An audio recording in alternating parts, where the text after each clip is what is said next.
Clive Palmer has threatened not to reopen his Queensland nickel refinery and instead enjoy the fruits of a recent multi-million-dollar legal victory if his assets are frozen. It's led to calls for Mr Palmer to stop playing games with the people of Townsville.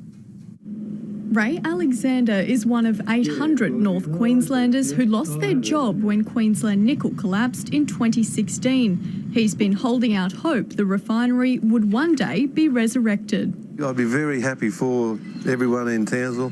If Queensland Nickel did open back up again, there would be, even at half the size, 400 people. That'd be fantastic. Late last year, the West Australian Supreme Court awarded Clive Palmer's company, Mineralogy, $350 million in unpaid royalties.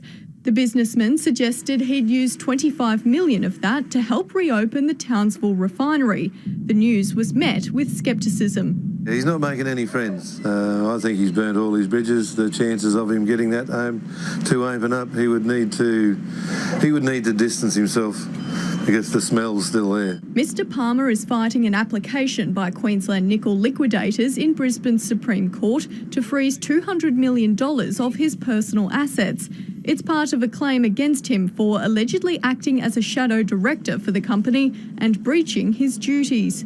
In a fresh affidavit, he writes, if his assets are frozen, it'd be untenable and unworkable to reopen the Townsville plant, and the opportunity to create 2,000 jobs would be lost, and that granting any orders would result in him not investing any more funds into the refinery and just enjoying the fruits of the mineralogy judgment. Stop putting out false hopes, stop threatening the people of Townsville.